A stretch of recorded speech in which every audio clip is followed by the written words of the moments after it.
Good morning guys, जय Mahakal. Welcome to my channel Madhya Pradesh Aarambh. हम history पढ़ रहे थे। इस सीरीज़ में हम आगे पढ़ते हुए आधुनिक भारत में शिक्षा का विकास पढ़ेंगे, जो कि अंग्रेजों द्वारा किया गया था। और आज हम पढ़ेंगे 19वीं शताब्दी के पुनर्जागरण काल। यदि आप हमारे चैनल पर नए हैं तो चैनल को पहले सब्सक्राइब कर दीजिएगा, बेल आइकन को प्रेस कर दीजिएगा, वीडियो को लाइक करना, सब्सक्राइब करना और कमेंट कर देना। Thank you so much guys. करने के बाद थैंक यू लेना, ओके। तो चलिए स्टार्ट करते हैं।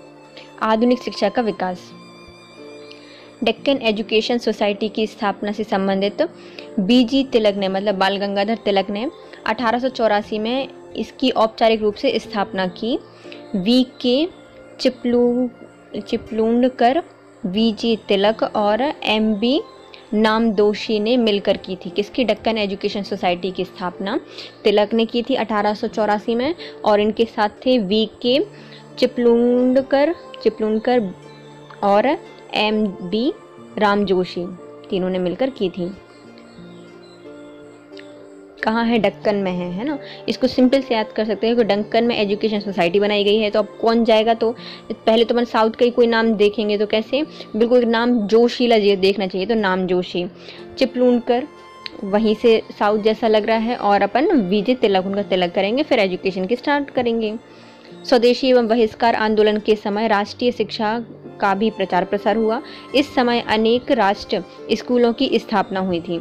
इन राष्ट्रीय स्कूलों में किस प्रकार की शिक्षा दी जाए, इसका निर्धारण करने के लिए 15 अगस्त 1906 को नेशनल काउंसिल ऑफ एजुकेशन अर्थात राष्ट्रीय शिक्षा परिषद की स्थापना हुई। कब हुई थी? 15 अगस्त 1906 को हुई थी। कि कैसी शिक्षा देनी चाहिए, इसका निर्धारण, मतलब एक क्राइटेरिया बनाएगा कौन? तो ये नेशनल काउंसिल ऑफ एजुकेशन बनाएगी, अर्थात राष्ट्रीय शिक्षा परिषद बनाएगी। सर विलियम जोन्स ने 1789 में कालिदास के प्रसिद्ध नाटक अभिज्ञान शकुंतलम का अंग्रेजी अनुवाद किया।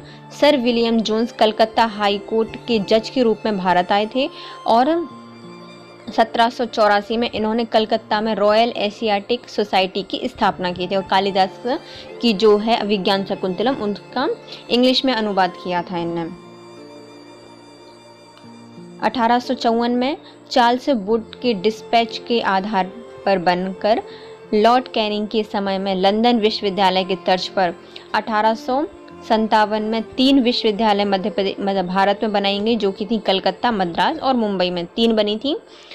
1857 की जब क्रांति चल रही थी, जब ये 3 विश्वविद्यालय भारत में बनाए जा रहे थे, कलकत्ता, मद्रास और मुंबई में। किसके आधार पर? चार्ल्स का जो वुड के डिस्पैच था उसके आधार पर, कैनिंग के समय पर। अब आता है 19वीं शताब्दी में पुनर्जागरण काल। सामाजिक आर्थिक सुधार आंदोलन कैसे हुए हैं भारत में, आप पढ़ते हैं। पुनर्जागरण आधुनिक भारतीय इतिहास की एक महत्वपूर्ण घटना है, जिसमें भारतीयों को आत्मनिरीक्षण करने के लिए विवश किया गया है। पुनर्जागरण के कारण क्या क्या थे? भारत की सामाजिक एवं धार्मिक स्थिति। 18वीं शताब्दी का भारतीय समाज अंधविश्वासों के जाल में जकड़ा हुआ था। समाज कठोर जाति प्रथा पर आधारित थे। छुआछूत की परंपरा अपने चरमोत्कर्ष पर पहुंच चुकी थी, जिसमें भारतीय समाज उच्च एवं निम्न 2 वर्गों में विभक्त हो गया था। समाज में सती प्रथा, कन्यावध, विधवा व्यवस्था, पर्दा प्रथा, अशिक्षा जैसी कुरीतियां विद्यमान थीं। इन्हीं कारणों से सामाजिक आर्थिक सुधार आंदोलन की आवश्यकता हुई। ईसाई धर्मों का प्रचार प्रसार। 1813 के अधिनियम द्वारा ईसाई मिशनरियों को भारत आने के लिए और यहाँ बसने और प्रचार प्रसार करने की अनुमति मिल गई थी। इसी समय से भारत में ईसाई धर्म के प्रचार प्रसार में तेजी आई। बड़ी संख्या में निम्न वर्ग के हिंदुओं को ईसाई बनाए जाने लगा। इससे हिंदुओं में प्रगति हुई और सुधार का कार्य प्रारंभ हुआ। पाश्चात्यवादियों का प्रभाव। पाश्चात्यवादी वे अंग्रेज विद्वान थे जो प्राचीन भारतीय संस्कृति से अधिक प्रभावित थे। पाश्चात्यवादियों ने भारतीय इतिहास, धर्म, दर्शन, कला का अध्ययन किया और प्राचीन उपलब्धियों को प्रकाश में लाने में योगदान दिया। इनमें से भारतीयों में आत्मगौरव और आत्मसम्मान की भावना जागृत हुई। अब आते हैं अंग्रेजी शिक्षा एवं पाश्चात्य विचारधारा का प्रभाव। भारत में अंग्रेजी प्रभुत्व की स्थापना के साथ ही पाश्चीकरण आधुनिकीकरण की प्रक्रिया प्रारंभ हो गई थी। इसका प्रभाव कलकत्ता, मद्रास और मुंबई में पहले से पड़ गया था। इससे एक नए वर्ग का उदय हुआ जिसे मध्य वर्ग कहा गया। अब आते हैं इनके प्रमुख सुधारक। इनके पहलेपन, ये 4 पॉइंट फिर से देख लेते हैं कि पुनर्जागरण की ज़रूरत क्यों हुई। पहले तो सामाजिक और धार्मिक कुरीतियाँ, जो हिंदू समाज में जितनी भी थोड़ी बहुत धार्मिक और सामाजिक जो कुरीतियाँ थी उनको ख़त्म करने का एक मेन उद्देश्य था। इसलिए इनका उदय हुआ कि पुनर्जागरण करना पड़ेगा, कि उनको जागृत करना पड़ेगा। ईसाई इतने ज़्यादा आ गए थे कि हिंदू समाज एकदम बिल्कुल नीचे नीचे जाने लगी थी, और जितने भी गरीब होते थे उनको ईसाई वो धर्म चेंज कर रहे थे, और धर्म चेंज करने के लिए उनके लिए बहुत सारी फैसिलिटी भी मिल रही थी, इसलिए वो कर रहे थे। तो अब क्या हो रहा था कि हिंदू कम बचेंगे, इसलिए जो कई लीडर थे उन्होंने सोचा कि इनको सिखाओ भैया कि हिंदू कोई खराब धर्म नहीं है या फिर इतना कट्टर नहीं है, ये एक अच्छा धर्म है जो कि सनातन सबसे पुराना धर्म माना जाता है अपने हिंदू समाज को। लेकिन फिर भी ये कुछ कुरीतियों के कारण ये चेंज हो रहे थे। पाश्चात्यवादी प्रभाव के मतलब पाश्चात्यवादी कौन होते थे? वो अंग्रेज होते थे, या फिर हाँ वो अंग्रेजी विद्वान होते थे जो भारतीय शिक्षा से बहुत ज़्यादा प्रभावित थे। जब उन्होंने ग्रंथों को पढ़ा तो जब उनको पता चला कि इनके पास तो अभी से इतनी अच्छी टेक्नोलॉजी है जो हमारे भारत में पहले से थी, इसलिए ये बहुत ज़्यादा प्रभावित हुए और उनने इन पर प्रकाश डाला और भारत को आत्मसम्मान और गौरव दिलाने का काम किया। फिर पाश्चात्य विचारधारा, अब इसमें अंग्रेजी शिक्षा जैसे ही प्रारंभ हुई तो एक नया वर्ग शिक्षित होने लगा और एक नए वर्ग का उदय हुआ जो कि मध्यम वर्ग कहलाता था। अब इनने सुधार भी किए, उनको दिख रहा था डिफरेंस कि ये अंग्रेज हैं और ये हिंदू हैं। एक यदि किसी व्यक्ति को सफल बनाना है तो बोलते हैं शिक्षित कर दो। अंग्रेजों ने सबसे बड़ी गलती शायद ही इंडिया में एक ही थी कि उनने भारतीयों को शिक्षित कर दिया था। उनने अपने भले के लिए किया था। वो चाहते थे कि हमारे प्रशासन में या फिर उनके काम पर ऐसे आदमी लगे जो कि त्वचा से और नस्ल से तो भारतीय हों लेकिन दिमाग से अंग्रेज हों। वो ऐसा भारतीय चाहते थे, लेकिन जैसे इंडियंस को शिक्षा मिली और वो अपने हक के लिए लड़ने लगे। अब आते हैं प्रमुख सुधारक। इनमें सबसे पहले आता है नाम राजा राममोहन राय का। बंगाल से शुरू हुए सुधार आंदोलन का नेतृत्व राजा राममोहन राय ने किया था। इन्हें कहाँ से किया था? बंगाल से किया था। इसी कारण इन्हें भारत के नव जागरण का अग्रदूत, सुधारक आंदोलन का प्रवर्तक, आधुनिक भारत का प्रथम महान नेता भी कहा जाता है। राजा राममोहन राय एक दृष्टि में देखते हैं कि इनका जन्म कहाँ हुआ। इनका जन्म 1774 में बंगाल में हुआ था। इनका प्रथम ग्रंथ फारसी भाषा में था जिसका नाम था तोहफल उल मुहिनुद्दीन। 1817 में डच घड़ी साज डेविड हेयर के सहयोग से कलकत्ता में हिंदू कॉलेज की स्थापना की गई। किसके उपयोग से या किसके सहयोग से? डच घड़ी साज डेविड हेयर के सहयोग से कलकत्ता में हिंदू कॉलेज की स्थापना की 1817 में। 1825 में कलकत्ता में वेदांत कॉलेज की स्थापना की। 1828 में ब्रह्म समाज की स्थापना की और 1829 में इन्हीं के प्रयास से सरकार ने सती प्रथा निषेध कानून पारित कर दिया। 1830 में मुगल सम्राट अकबर द्वितीय ने इन्हें राजा की उपाधि दी और इंग्लैंड भेजा। फिर 1833 में इंग्लैंड में इनकी मृत्यु हो गई और वही हिंदू परंपरा के अनुसार उनका देहांत संस्कार किया गया। चलिए अब यहाँ इनको फिर से एक बार पढ़ते हैं। इनका जन्म कहाँ पे हुआ था? बंगाल में हुआ था 1774 में। इनने बहुत अच्छे अच्छे काम किए हैं। सबसे पहले तो ये था कि कलकत्ता में हिंदू कॉलेज बनवाई। इसकी सिंपल सी ट्रिक है, किसके सहयोग से बनाई थी? तो जब इन्होंने हिंदू कॉलेज बनवाई तो इन्होंने डच घड़ी लगाई थी, डच घड़ी की साज की थी और राजा राममोहन राय ने की थी। और वेदांत कॉलेज, वेदों में जब अपन कुछ पढ़ते हैं तो सबसे पहले किसका ज्ञान आता है? तो राजा राममोहन मतलब पुरुषोत्तम राम के बारे में अपन पढ़ते हैं। तो वेदांत कॉलेज में राजा राममोहन राय ने स्टार्ट की थी। ब्रह्म समाज 28 में स्थापना की गई और राजा राममोहन राय की सहयोग से बनी। इनके प्रयास से सती प्रथा को निषिद्ध कानून बनाया गया 1829 में और 30 में अकबर द्वितीय ने इनको राजा की उपाधि दी और अपने पेंशन के मामले में इनको इंग्लैंड भेजा था। इसकी पहले एक परंपरा थी कि हिंदू सात समुद्र या फिर एक पंडित सात समुद्र पार करके नहीं जा सकता, यदि जाएगा तो मर जाएगा। इसी मान्यता को एक कहानी के अकॉर्डिंग बता रही हूँ मैं कि ऐसी मान्यता थी कि पहले माना जाता था कि अंग्रेज तो आ सकते हैं यहाँ पे, लेकिन एक हिंदू या फिर एक ब्राह्मण सात समुद्र पार करके नहीं जा सकता, यदि जाएगा तो उसकी मृत्यु हो जाएगी। इसको गलत साबित करने के लिए राजा राममोहन राय इंग्लैंड जाते हैं और वहाँ पर एक्सीडेंटली इनकी मृत्यु हो जाती है और इसके कारण जो परंपरा रहती है, मान्यता होती है कि सात समुद्र पार करने से मृत्यु हो जाती है, तो ये साबित भी हो गई। तो और लोग डरने लगे थे। जो फिर सैनिक कानून आया था, जो सैनिक अधिनियम आया था, इसके तहत वो और पार नहीं करना चाहते थे समुद्र। इनका पहला ग्रंथ फारसी में लिखा गया था राजा राममोहन राय का, जिसका नाम था तोहफात उल मुहिरुद्दीन, एकेश्वरवादियों को उपहार इसका अर्थ होता था। इसमें मूर्ति पूजा का विरोध किया गया था और एकेश्वरवाद को सब धर्म का मूल बताया गया था। 1828 में इन्होंने ब्रह्म समाज की स्थापना की, जिसका उद्देश्य था राजा राममोहन राय की मान्यताओं के अनुसार हिंदू धर्म में सुधार करना। कि क्या है मेन उनने अर्थ बताया था सारी हिंदू मान्यताओं का, और वो हिंदू धर्म में सुधार करना चाहते थे। कहाँ पर? ब्रह्म समाज में किया था इन्होंने ये। इससे पहले वेदांत कॉलेज बना चुके थे वो 1825 में। समाज सुधार एवं शिक्षा के विकास पर अत्यधिक बल दिया था इन्होंने। अब आती है ब्रह्म समाज क्या थी। 1828 में ब्रह्म समाज की स्थापना राजा राममोहन राय ने की थी। 1833 में राजा राममोहन राय की मृत्यु के बाद इसका नेतृत्व द्वारकानाथ टैगोर के हाथों में आ गया था। केशव चंद्र सेन की उदारता के कारण ब्रह्म समाज में फूट डल गई और 1865 में देवेंद्रनाथ टैगोर ने इन्हें आचार्य के पद से हटा दिया। देखिए पहले कौन सी आती है? ब्रह्म समाज बनती है। ब्रह्म समाज की स्थापना किसने की थी? राजा राममोहन राय ने की थी। लेकिन जब 1833 में इनकी मृत्यु हो गई तो अब यहाँ पे कोई तो एक होगा ना जो जिसके नेतृत्व करेगा ब्रह्म समाज का। तो ब्रह्म समाज का द्वारकानाथ टैगोर करने लगे। लेकिन इनके ही सदस्य थे एक केशव चंद्र सेन, जो कि बहुत ज़्यादा उदार थे। इनके कारण ही जो ब्रह्म समाज रहती है इसमें फूट पड़ जाती है 1865 में। केशव चंद्र सेन ने भारतीय ब्रह्म समाज की स्थापना की।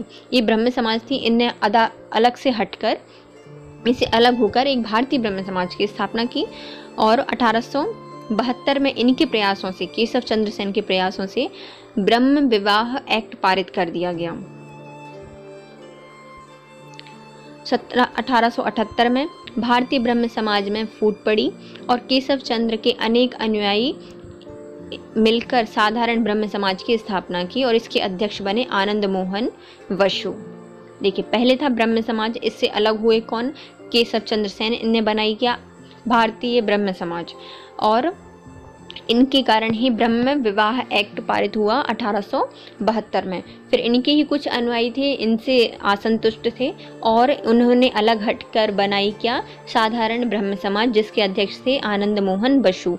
इनमें क्यों फूट पड़ी थी? जो भारतीय ब्रह्म समाज थी इसमें फूट पड़ी थी केशव चंद्र सेन के कारण, क्योंकि केशव चंद्र सेन इसमें सबसे मूल मंत्र था इनकी भारतीय ब्रह्म समाज का कि ये नाबालिग जो बाल विवाह होता है उसका विरोध कर रहे थे। लेकिन ये अपनी 13 वर्ष की लड़की की शादी एक बहुत बुजुर्ग से कर देते हैं, तो इसके कारण जो उनके सदस्य होते हैं वो इनसे हट जाते हैं और साधारण ब्रह्म समाज की स्थापना करते हैं।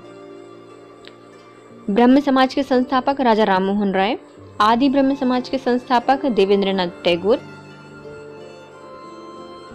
भारतीय ब्रह्म समाज के संस्थापक केशव चंद्र सेन, साधारण ब्रह्म समाज के संस्थापक आनंद मोहन बसु और उनके सहयोगी। अब आते हैं ईश्वर चंद्र विद्यासागर। इनकी विद्वानता का कारण इन्हें विद्यासागर के नाम से जाना जाता है। बहुत विद्वान थे। इसलिए इनको विद्यासागर भी कहा जाता है। समाज सुधार के क्षेत्र में इनका सबसे बड़ा काम विधवा विवाह को कानूनी मान्यता दिलाना था। इन्हीं के प्रयासों से ब्रिटिश सरकार ने 1856 में विधवा पुनर्विवाह अधिनियम पारित किया था। देखो, सती प्रथा अधिनियम या जो सती प्रथा के विरुद्ध में कानून था वो 1829 में आया था राजा राम मोहन राय के कारण। ब्रह्म समाज विवाह एक्ट जो था वो 1872 में आया था केशव चंद्र सेन के कारण। और विधवा पुनर्विवाह अधिनियम आया है 1856 में और किसके टाइम, ईश्वर चंद्र विद्यासागर के कारण। स्त्री शिक्षा के विकास में भी इनका योगदान रहा है। इन्होंने बैतूल शिक्षा में निरीक्षक की हैसियत से 35 बालिका विद्यालय की स्थापना करवाई थी। अब आते हैं यंग बंगाल आंदोलन। यंग बंगाल आंदोलन के प्रवर्तक हेनरी विवियन डोरिजियो थे। डोरिजियो आधुनिक पाश्चात्य विचार से प्रभावित थे। सुरेंद्रनाथ बनर्जी ने हेनरी विवियन डोरिजियो को आधुनिक सभ्यता का अग्रदूत कहा था, अपनी जाति के पिता के रूप में स्वीकार किया था। अपनी जाति के पिता के रूप में स्वीकार किया था किसने? सुरेंद्रनाथ बनर्जी ने। और इनको कहा था, हेनरी विवियन डोरिजियो को, आधुनिक सभ्यता का अग्रदूत। अब आती है प्रार्थना समाज। 1867 में ईश्वर चंद्र सेन की प्रेरणा से आत्माराम पांडुरंगा ने इसकी स्थापना की थी। हमें प्रार्थना कैसे करनी चाहिए? हमें प्रार्थना अपने आत्मा मन से करनी चाहिए, है ना। तो आत्माराम पांडुरंगा ने प्रार्थना की 1867 में और केशव चंद्र सेन की प्रेरणा से क्या बना दी? प्रार्थना समाज बना दी। फिर 1869 में महादेव गोविंद रनाडे और आर.जी. भंडारकर जैसे लोग इसके सदस्य बन गए और प्रार्थना समाज आगे अग्रसर हो गई। एम.जी. रनाडे इसके वास्तविक संस्थापक थे, जिन्हें महाराष्ट्र का सुकरात कहा जाता है प्रार्थना समाज का। अब आती है परमहंस मंडली। 1849 को आत्माराम पांडुरंगा ने मुंबई में परमहंस मंडली की स्थापना की। मतलब देखो, परमहंस मंडली अपन कुछ लोगों को बुलाएंगे तो कैसे, मिनिमम लोग अपन 50 लोगों को बुलाएंगे तो, लेकिन 50 से कम ही आए तो एक कम आया था 50 से, तो 1849 लोग आए, आत्माराम पांडुरंगा ने बुलाए थे और परमहंस मंडली थी वो। इसके अन्य सदस्यों में दादोबा पांडुरंग एवं बालकृष्ण जयकर थे। एकेश्वरवाद एवं विश्व बंधुत्व की अवधारणा पर आधारित था। यह ईसाई धर्म के अनुष्ठानों की नकल करते थे, जिसने इस पर जनता को संदेह होने लगा था। अंततः 1860 में परमहंस मंडली समाप्त हो गई। फिर आते हैं कौन? Theosophical society. इसकी स्थापना 1875 में हुई थी। एक रूसी महिला H.P. ब्लावाल्स्की और एक अंग्रेजी सैनिक अधिकारी H.S. आलकाट ने मिलकर न्यूयॉर्क में की थी थियोसोफिकल सोसाइटी। आलकाट और ब्लावास्की जी ने मिलकर की थी। ब्लावास्की रूसी महिला थी और आलकाट जो थे वो एक अंग्रेजी सैनिक थे। इसकी स्थापना 1879 में भारत आए एवं मद्रास के निकट अडेयार में 1882 में इसका मुख्यालय स्थापित कर दिया। स्थापना कहाँ पे हुई थी? न्यूयॉर्क में हुई थी, लेकिन उसका मुख्यालय कहाँ पे बनाया गया था? अडेयार में बनाया गया था 1882 में। इसके संस्थापक 1879 में भारत आए थे। फिर 1893 में एनी बेसेंट शिकागो विश्व धर्म सम्मेलन में भाग लेने वाली अमेरिका गई। 1907 में एनी बेसेंट थियोसोफिकल सोसाइटी की अध्यक्ष बनी। 1898 में एनी बेसेंट ने बनारस में सेंट्रल हिंदू कॉलेज की स्थापना की। 1916 में मदन मोहन मालवीय के प्रयासों से बनारस हिंदू विश्वविद्यालय में परिवर्तन किया गया। सेंट्रल हिंदू कॉलेज की स्थापना किसने की थी? 1898 में एनी बेसेंट ने बनारस में। फिर आती है आर्य समाज।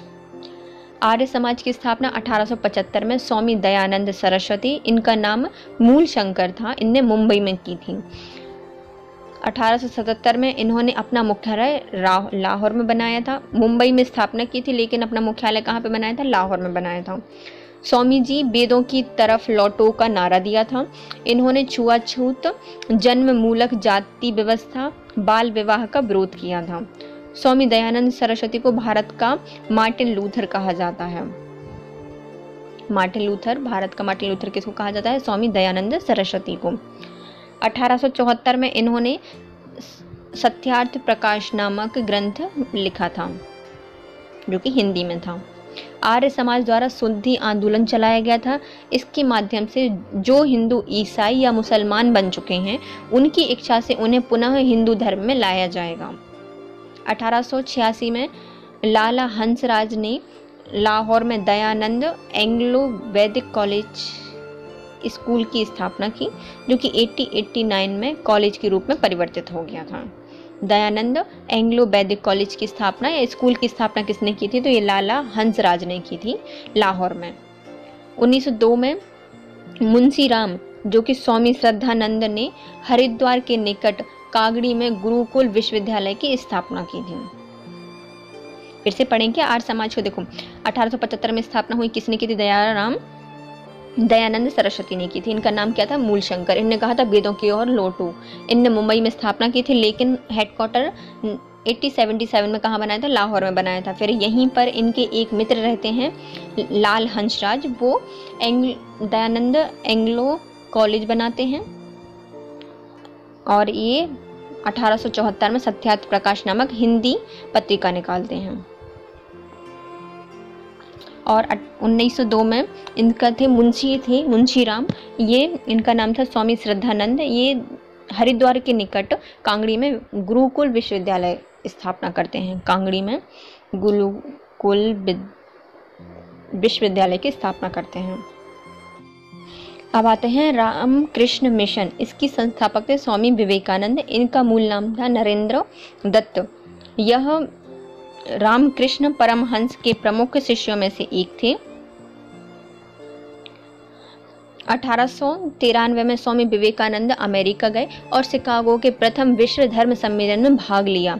इनके प्रभावशाली भाषणों को सुनकर अमेरिकी अखबार न्यूयॉर्क हेराल्ड ने लिखा था, विवेकानंद निश्चित रूप से विश्व धर्म सम्मेलन में सबसे प्रमुख व्यक्तित्व थे। पश्चिमी देशों के लोग इन्हें साइक्लोनिक मॉक ऑफ इंडिया कहते थे। साइक्लोनिक मॉक ऑफ इंडिया कहकर पुकारा करते थे पश्चिमी देश। 1897 में इन्होंने बड़ा नगर या बारानगर में रामकृष्ण मठ की स्थापना की और एक संस्था बनाया। 1899 में बेल्लूर पश्चिम बंगाल में एक मठ की स्थापना की थी, जिसको बेल्लूर मठ कहा जाता है। रामकृष्ण मठ क्या था? यह एक ऐसा योग्य या आदर्श सन्यासी तैयार करना था। इनका उद्देश्य जो धर्म प्रचार में प्रमुख आधार हो। रामकृष्ण मिशन क्या था? यह एक समाज सेवा करने के लिए थे और पुस्तक आदि द्वारा स्वामी रामकृष्ण परमहंस और स्वामी विवेकानंद के विचारों का प्रचार प्रसार करना पूरे विश्व में इनका लक्ष्य था। मठ में क्या करते थे? सन्यासियों को तैयार करते थे जो प्रचार प्रसार कर सकें। और रामकृष्ण मिशन में क्या था कि पुस्तकें या फिर किताबें पब्लिश कर सकें या समाज सेवा करें, जिससे कि रामकृष्ण परमहंस जी और स्वामी विवेकानंद जी के विचारों का पूरे देश में प्रचार हो सके। इनके नाम से संबंधित जो स्वामी विवेकानंद हैं, इनसे 3 सन याद करने के हैं। पहला होता है 1893, जब ये अमेरिका गए थे, शिकागो में भाषण दिया था, विश्व धर्म सम्मेलन में भाग लिया था। फिर 1897 जिसमें इन्हें बड़नगर में रामकृष्ण मठ की स्थापना की।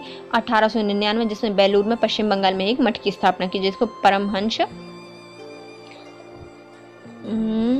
मिशन कहा जाता था, है ना। इनको क्या कहा जाता था? साइक्लोनिक मॉक ऑफ इंडिया कहा जाता था स्वामी विवेकानंद जी को। अब आते हैं मलावारी प्रस्ताव। हिंदू कन्याओं के विवाह की न्यूनतम आयु निश्चित करने के लिए मुंबई में एक पारसी बहरामजी मालावारी आगे आए। 1884 में इन्होंने एक लघु पुस्तिका प्रकाशित की, जिसमें हिंदू कन्या के विवाह की उम्र कम से कम 12 वर्ष करने का प्रस्ताव रखा। इसे ही मालावारी प्रस्ताव कहा जाता है।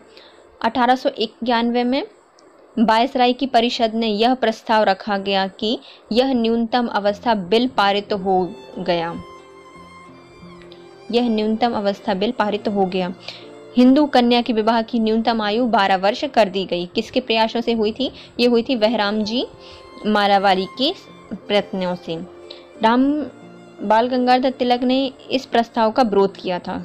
ये क्वेश्चन पूछा जाता है कि मारावारी प्रस्ताव का विरोध किसने किया था? तो बाल गंगाधर तिलक ने किया था। अब आता है शारदा एक्ट। ये 1929 में आया था। 1929 में अजमेर के निवासी हरविलास शारदा के पत्नियों से बाल विवाह निषेध कानून बनाया गया था, जिसे शारदा एक्ट कहा जाता था। इसके अनुसार विवाह के समय बालक की आयु 18 वर्ष और कन्या की आयु 14 वर्ष से कम नहीं होनी चाहिए। ये शारदा एक्ट था। अब आते हैं मुस्लिम सुधार आंदोलन के। अब देखो, हिंदुओं ने तो अपने सुधार कर लिया अपने धर्म में, लेकिन मुस्लिम भी थे, वो भी अपने धर्म में कुछ सुधार करना चाहते थे, तो उनने भी कुछ आंदोलन चलाए हैं। तो चलिए स्टार्ट करते हैं। अलीगढ़ आंदोलन। अलीगढ़ आंदोलन के प्रवर्तक सर सैयद अहमद खां थे। सर सैयद अहमद खां पाश्चात्य संस्कृति से प्रभावित थे। इन्होंने बताया कि कुरान में ऐसी कोई बात नहीं है जो मुसलमानों को अंग्रेजी शिक्षा प्राप्त करने या पश्चिमी संस्कृति के संपर्क में आने से रोकती है, क्योंकि ये मानते थे कि भैया हमारे यहाँ पर जो होती है कुरान, हम उन्हीं का ज्ञान करेंगे और हम कोई पाश्चात्य शिक्षा या फिर पश्चिमी संस्कृति को नहीं अपनाएंगे, नहीं स्वीकार करेंगे। तो सैयद अहमद खान ने बताया कि अलीगढ़ आंदोलन के तहत कि ऐसी कोई भी बात कुरान में नहीं लिखी गई है कि जो एक मुस्लिम को शिक्षा लेने से रोके। चलिए पढ़ते हैं सर सैयद अहमद खां के बारे में। इनका जन्म 1817 में दिल्ली में हुआ था। 1839 में आगरा मिशनरी में नायब मुंशी के पद पर नियुक्त हुए। 1841 में मुंशिफ की परीक्षा पास की और मुंशिफ के रूप में मैनपुरी में नियुक्त हुए। 1857 के विद्रोह के समय बिजनौर में सदर आमीन के पद पर नियुक्त थे। 1864 में गाजीपुर में एक साइंटिफिक सोसाइटी की स्थापना की। कहाँ पे? 1864 में गाजीपुर में साइंटिफिक सोसाइटी की स्थापना की। बाद में इसका कार्यालय अलीगढ़ में स्थानांतरित कर दिया गया। साइंटिफिक सोसाइटी का कार्य अंग्रेजी पुस्तकों का उर्दू में अनुवाद करना था। 1875 में इन्होंने अलीगढ़ में Aligarh Mohammedan Anglo oriented school की स्थापना की, जो 1878 में कॉलेज और 1920 में अलीगढ़ मुस्लिम विश्वविद्यालय में परिवर्तित हो गई। 1886 में मोहम्मडन एजुकेशन कॉन्फ्रेंस और 1888 में इंडियन पैट्रियोटिक एसोसिएशन की स्थापना की गई। 1898 में अलीगढ़ में इनकी मृत्यु हुई। ये अपने विचार प्रसार तहजीब उल अखलाक नामक पत्रिका में लिखते थे। चलिए फिर से पढ़ते हैं इनको। सर सैयद अहमद खान। इनका जन्म 1877 में हुआ था। पहले ये मुंशिफ बने, फिर जो कि मैनपुरी में बने थे, फिर उसके बाद सदर आमीन बने थे। जब 1857 की क्रांति हो रही थी तो बिजनौर में क्या बन गई? ये सदर आमीन। इन्हें साइंटिफिक सोसाइटी की स्थापना की 1864 में। इसको फिर अलीगढ़ में इसका हेडक्वार्टर परिवर्तित कर दिया। पहले कहाँ पे थी? गाजीपुर में थी। और इसका काम क्या था साइंटिफिक सोसाइटी का? कि जो जितने भी अंग्रेजी पुस्तकें हैं उनका उर्दू में अनुवाद करना। फिर इन्हें 75 में Aligarh Mohammedan Anglo oriented school बनाई। फिर वो आगे चलकर 87 में कॉलेज बन गया। फिर 1920 में अलीगढ़ मुस्लिम विश्वविद्यालय बन गया, जो कि अभी वर्तमान में स्थित है। इसकी सर सैयद अहमद खान ने स्थापना की थी। फिर 1886 में क्या हुआ कि मोहम्मडन एजुकेशन कॉन्फ्रेंस बनाई। फिर 1888 में इंडियन पैट्रियोटिक एसोसिएशन की स्थापना की। इंडियन पैट्रियोटिक एसोसिएशन की स्थापना की एजुकेशन देने के लिए 2 साल बाद। पहले मोहम्मडन एजुकेशन कॉन्फ्रेंस बनाई, सबको एक कॉन्फ्रेंस में बुलाया कि भैया हम कुछ ऐसा नहीं कर रहे हैं, हम सिर्फ चाहते हैं कि आप शिक्षा ग्रहण करें, अपनी भाषा में ही सही लेकिन शिक्षा लेनी तो चाहिए। तो इनने पहले क्या कहा था कि जो साइंटिफिक सोसाइटी थी 64 में बनाई थी इनने, उससे जितने भी इंग्लिश की बुकें थी उनको उर्दू में ट्रांसलेट करवा दिया था। फिर उनको पढ़ने के लिए इनने सबको प्रेरित किया, एक कॉन्फ्रेंस बुलाई। 84 मतलब 86 में, 84 में तो इनने वो बनाई थी, स्थापना कर दी थी, 64 में। फिर 88 में पैट्रियोटिक एसोसिएशन की स्थापना की। इनकी मृत्यु 1898 में अलीगढ़ में ही हो गई थी। और इनका जो प्रचार प्रसार होता था वो बहुत तहजीब से लिखते थे, तो इन्हें तहजीब उल अखलाक में इनने अपना पत्रिका स्थापित की थी। अब आते हैं देवबंद आंदोलन। देवबंद आंदोलन के प्रवर्तक मोहम्मद कासिम ननोतवी और राशिद अहमद गंगोही थे। इन्होंने देवबंद में सहारनपुर एक स्कूल खोला जिसका उद्देश्य था मुस्लिमों के लिए धार्मिक नेता प्रशिक्षित किया जाना। स्कूल मतलब देवबंद स्कूल में अंग्रेजी शिक्षा एवं पाश्चात्य संस्कृति पूर्णतः वर्जित थी। इन आंदोलन के दो उद्देश्य थे, मुसलमानों में कुरान और हदीस की शुद्ध शिक्षा का प्रचार करना और ब्रिटिश शासकों के विरुद्ध जिहाद धर्म युद्ध की भावना को जीवित रखना। देवबंद आंदोलन अलीगढ़ आंदोलन के विरुद्ध था। देवबंद आंदोलन ने कांग्रेस की स्थापना का स्वागत किया था, जबकि अलीगढ़ आंदोलन ने कांग्रेस और हिंदुओं का विरोध किया था। इसकी स्थापना किसने की है? देवबंद कासिम नरोतवी और राशिद अहमद गंगोही ने। अहमदिया आंदोलन। अहमदिया आंदोलन के प्रवर्तक मिर्जा गुलाम अहमद थे। इन्होंने पंजाब के कादियान नामक स्थान पर 1889 में यह आंदोलन प्रारंभ किया था। यह आंदोलन उदारवादी सिद्धांतों पर आधारित था। इन्होंने अपने ग्रंथ बहरीन ए अहमदिया में अपने सिद्धांतों का वर्णन किया था।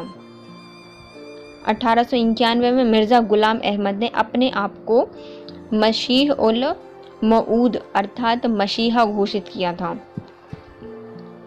मसीह उल मऊद कहा था मिर्जा गुलाम अहमद ने। और 1904 में इन्होंने अपने आप को कृष्ण का अवतार बताया था। इसमें आता है अहमदिया आंदोलन। इसकी स्थापना कब हुई थी? 1889 में हुई थी, पंजाब में। किसने की थी? मिर्जा गुलाम अहमद ने की थी। इनको क्या कहा जाता है? मसीह उल मऊद कहा जाता है, जिसका अर्थ होता था मसीहा। और 1904 में इनने खुद को कृष्ण का अवतार घोषित किया था। महत्वपूर्ण तथ्य, स्वामी विवेकानंद ने ज्ञान योग, कर्मयोग और राजयोग नामक पुस्तकें लिखी थीं। बहुजन समाज का संस्थापक मुकुंदराव पाटिल एवं शंकरराव जाधव ने 1910 के बाद की थी। बहुजन समाज ब्रह्म विरोधी एवं कांग्रेस विरोधी थे। मुकुंद बहुजन मतलब बहुत सारे जनों का जो देवता होता है वो कौन होता है? मुकुंद, जो कि अपने कृष्ण जी को मानते हैं ना, मुकुंद पाटिल और शंकरराव जाधव। कृष्ण शंकर राव जाटव, जो कि 1910 में स्थापना हुई थी। और ये क्या करते थे? कांग्रेस के विरोधी थे और ब्रह्म विरोधी थे। ये ब्राह्मण। सत्यशोधक समाज की स्थापना 1873 में ज्योतिबा फूले ने महाराष्ट्र में की थी। इन्होंने पाखंडी ब्राह्मणों एवं उनके अवसरवादी धर्म ग्रंथों से निम्न जाति की रक्षा की आवश्यकता पर बल दिया था। इन्होंने सत्यशोधक समाज के माध्यम से गैर ब्राह्मण आंदोलन का प्रचार प्रसार किया था। 1873 में सत्यशोधक समाज। 1843 में एक्ट वी ने भारत में गुलामी अर्थात दास प्रथा को गैर कानूनी बना दिया था। अच्छा शासन स्वशासन का स्थानापन्न नहीं है, यह कथन स्वामी दयानंद सरस्वती का था। देव समाज के संस्थापक शिव नारायण अग्निहोत्री थे। इन्होंने 1887 में इनकी स्थापना लाहौर में की थी। देव समाज की स्थापना कहाँ पे हुई थी? लाहौर में हुई थी। और इसके संस्थापक कौन थे? शिव नारायण अग्निहोत्री।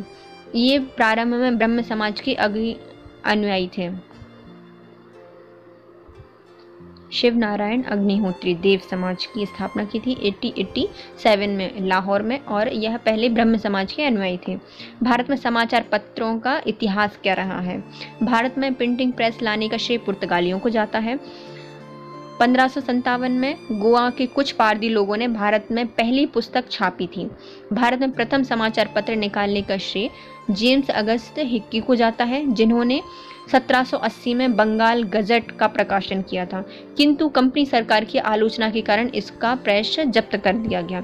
1818 में ब्रिटिश व्यापारी जेम्स सिल्क बर्किंघम ने कलकत्ता जनरल का संपादन किया। किसने किया था? जेम्स सिल्क बर्किंघम ने कलकत्ता जनरल का संपादन किया 1818 में। बर्किंघम की यह पहला प्रकाशन था जिसमें प्रेस को जनता के प्रतिबिंब के स्वरूप में प्रस्तुत किया गया। प्रेस का आधुनिक रूप इन्हीं की देन है। पहला भारतीय अंग्रेजी समाचार पत्र 1816 में कलकत्ता में गंगाधर भट्टाचार्य द्वारा बंगाल गजट नाम से निकाला गया था।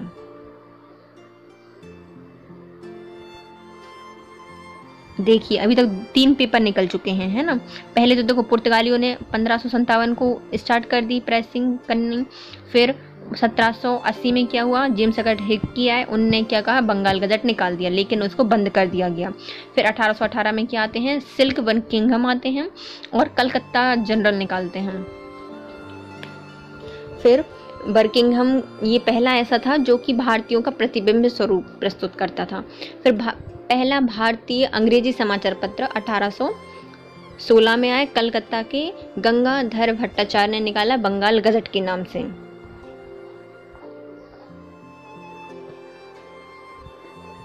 इसमें कुछ समाचार पत्र दिए हैं, उनके प्रवर्तक दिए हैं, स्थान दिया है और उनकी भाषा दी है, किसने कौन सा पत्र निकाला। सबसे पहले आता है बंगाल गजट जो कि 1780 में प्रकाशित हुआ था और हिक्की जेम्स अगस्त हिक्की जी ने निकाला था। इसका स्थान था कलकत्ता और ये अंग्रेजी भाषा में निकाला जाता था। फिर आता है दिग्दर्शन, ये 1818 में प्रकाशित हुआ और मार्शमैन ने इसको संस्थापक थे, कलकत्ता से निकाला था और ये बंगाली भाषा में था, दिग्दर्शन। फिर आते हैं कौन? संवाद कौमुदी, इसके प्रवर्तक थे या संस्थापक थे राजा राम मोहन राय। 1821 में निकाला था कलकत्ता से और बंगाली भाषा में निकाला था। फिर 1822 में मिरातुल अखबार राजा राम मोहन राय ने निकाला था, कलकत्ता से, फारसी भाषा में था। फिर आते हैं हिंदी पैट्रियट, ये 1853 में गिरीश चंद्र घोष और हरीश चंद्र मुखर्जी ने संस्थापक थे। कलकत्ता से इसको निकाला जाता था और ये अंग्रेजी भाषा में था। देखिए यहाँ पर 2 समाचार पत्र कितने निकाले हैं? राजा राममोहन ने निकाले हैं। एक 1821 में आता है संवाद कौमुदी जो कि बंगाली भाषा में था, सबसे संवाद करने के लिए। फिर आता है दूसरा 1822 को जो कि होता है मिरातुल अखबार, ये फारसी में लिखा गया था, राजा राममोहन राय ने कलकत्ता में निकाले थे दोनों। फिर आता है हिंदी पैट्रियट, ये पैट्रियट नाम से समझ आता है कि इंग्लिश में होगा और किसने निकाला था? ये 1853 में गिरीश चंद्र घोष और हरीश चंद्र मुखर्जी ने निकाला था। फिर आता है सोम प्रकाश जो कि 1859 में निकाला गया था और ईश्वर चंद्र विद्यासागर ने कलकत्ता से निकाला था और बंगाली भाषा में था। सोम प्रकाश बंगाली भाषा में था, ईश्वर चंद्र विद्यासागर का था और 1859 में निकाला गया था कलकत्ता से। इंडियन मिरर देवेंद्र नाथ टैगोर और मदन मोहन घोष के द्वारा निकाला गया था कलकत्ता से 1861 में और अंग्रेजी भाषा में निकाला गया था। टाइम्स ऑफ इंडिया के संस्थापक थे अंग्रेजी प्रेस, टाइम्स ऑफ इंडिया अंग्रेजी प्रेस ने निकाला था और 1861 में ही निकाला था। मुंबई से निकाला गया था और ये अंग्रेजी भाषा में निकलता था। अमृत बाजार पत्रिका, यह 1868 में प्रकाशित हुआ था। अमृत बाजार पत्रिका 1868 में प्रकाशित होता था और मोतीलाल घोष और शिशिर घोष द्वारा इस संस्थापन किया था इनने। कलकत्ता से निकलता था और बंगाली भाषा में था। बंग दर्शन, ये 1873 में निकलता था बंकिम चंद्र चटर्जी द्वारा और कलकत्ता में बंगाली भाषा से। हिंदू 1878 में प्रकाशित हुआ था। वी राघवाचारी संस्थापक थे इसके। मद्रास में अंग्रेजी भाषा में निकलता था।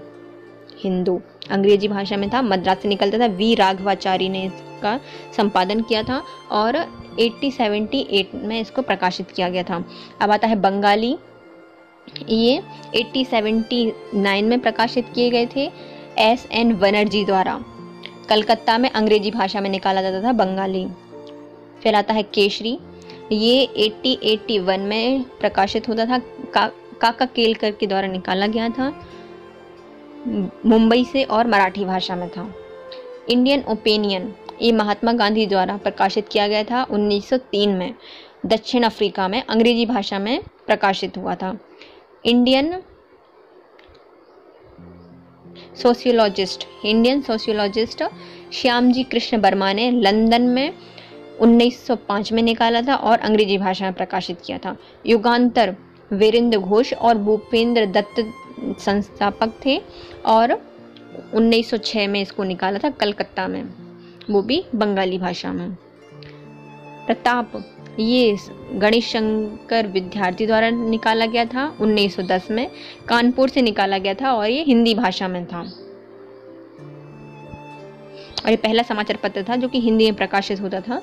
प्रताप ये गणेश शंकर विद्यार्थी द्वारा निकाला गया था कानपुर में। गदर 1913 में लाला हरदयाल जी ने निकाला था, सैन फ्रांसिस्को में अंग्रेजी और अन्य भाषाओं में निकलता था गदर। फिर आता है कॉमनवेल्थ, एनी बेसेंट ने निकाला था मुंबई में अंग्रेजी भाषा में 1914 में। 1914 में दो निकले हैं, एक कॉमनवेल्थ और न्यू इंडिया, इन दोनों को एनी बेसेंट ने निकाला है, मुंबई से निकाला है और अंग्रेजी भाषा में निकाला है। 1919 में इंडिपेंडेंट मोतीलाल नेहरू ने निकाला था, इलाहाबाद से, अंग्रेजी भाषा में निकलता था। 1919 में है नवजीवन, महात्मा गांधी ने निकाला जो कि अहमदाबाद गुजराती भाषा में निकलता था। 1919 में यंग इंडिया भी गांधी जी ने प्रकाशित किया है और ये भी अहमदाबाद से और ये अंग्रेजी भाषा में था। हरिजन महात्मा गांधी जी ने पुणे से हिंदी भाषा में और 1933 में। देखिए महात्मा गांधी ने 3 प्रकाशित किए हैं, 1919 में 2 आए हैं। तो 1919 में पहला आता है नवजीवन जो कि अहमदाबाद से गुजराती भाषा में था नवजीवन। यंग इंडिया 1919 में अहमदाबाद अंग्रेजी भाषा में, और हरिजन ये 1933 में आता है, पुणे से निकलता है और हिंदी भाषा में। मोतीलाल नेहरू का सिर्फ एक ही है जो कि है इंडिपेंडेंट, ये भी 1919 में आता है और ये इलाहाबाद में अंग्रेजी भाषा से था। अब आते हैं कुछ महत्वपूर्ण तथ्य। गांधी जी द्वारा शुरू किया गया पहला साप्ताहिक पत्र हरिजन का प्रथम अंकन 11 फरवरी 1933 को पूना के यदवदा सेंट्रल जेल से प्रकाशित किया गया था। वर्ष 1920 में लाहौर से लाला लाजपत राय द्वारा उर्दू में वंदे मातरम नामक समाचार पत्र प्रारंभिक किया गया। यह दैनिक पत्र था। इसके अतिरिक्त ये अंग्रेजी में द पीपल नामक साप्ताहिक पत्र भी निकालते थे। अंग्रेजी में द पीपल निकालते थे और वंदे मातरम निकाला था उर्दू में लाला लाजपत राय ने 1920 में। 1 नवंबर 1913 को अमेरिका के सैन फ्रांसिस्को नगर में गदर पत्र का प्रथम अंकन उर्दू में प्रकाशित हुआ था। यह पत्र अंग्रेजी, हिंदी, गुरुमुखी भाषा में प्रकाशित होता था। इसका मुख्य उद्देश्य भारतीय सेना में विशेषकर सिखों में ब्रिटिश सत्ता के विरुद्ध बगावत की भावना पैदा करना था। लॉर्ड वेलेस्ली ने सर्वप्रथम 1799 में प्रेस सेंसरशिप लागू की थी, जिसमें समाचार पत्र के प्रक्षेपण अधिनियम 1799 पारित कर समाचार पत्र पर युद्धकालीन सेंसर लागू कर दिया गया था। 1818 में लॉर्ड हेस्टिंग ने इस अधिनियम को समाप्त कर दिया था। Thank you so much guys. यदि वीडियो पसंद आया है तो लाइक कर